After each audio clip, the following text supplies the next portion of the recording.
Tonight, some parents are saying enough is enough. They are fighting back against layoffs and a looming budget deficit at the state's largest school district. Jennifer Hoff has more on what they're proposing in Anoka-Hennepin. Jennifer? Julie, the group called Parents for Good is a new nonprofit that in part supports a levy to try and right-size a deficit that's still nearly $6 million next year. A contentious issue board members have long disagreed on, even at last night's meeting.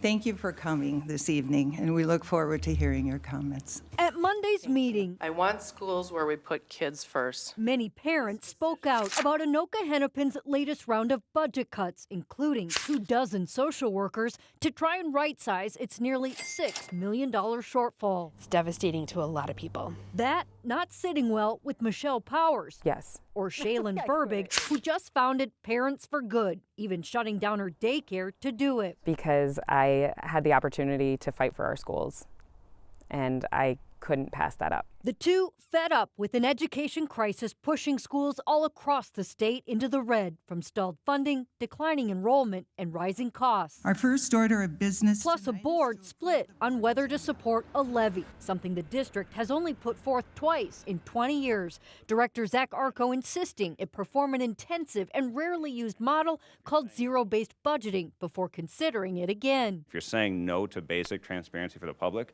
I don't know how you can have good intentions. Director Casey DeShane pointing to audits and publicly available documents. It's not a mystery. It's all there for people to see. The district also forced to find a new superintendent in just a matter of months after Corey McIntyre announced he's stepping down. Working together it has to be what we do. Another hit, but one that's now motivating these mothers to make the future bright for more students. It's our choice, and I think that we've been made to feel like that choice isn't really ours.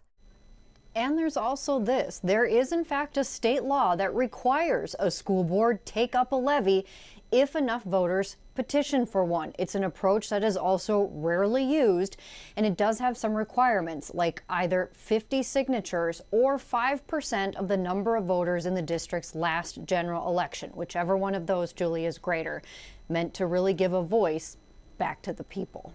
Well, Jennifer, a lot of taxpayers are feeling awfully squeezed right now between the property taxes going up and the cost of living being so high. Do they have any idea if this will get much support? They just put a survey out to get an idea of how many people would support something like that. If it were to ever get on a ballot, they would have to submit that by August. So there is certainly plenty of time still ahead to see if this is something that would ever come to fruition and how much that levy would ever be worth. All right. Thank you, Jennifer.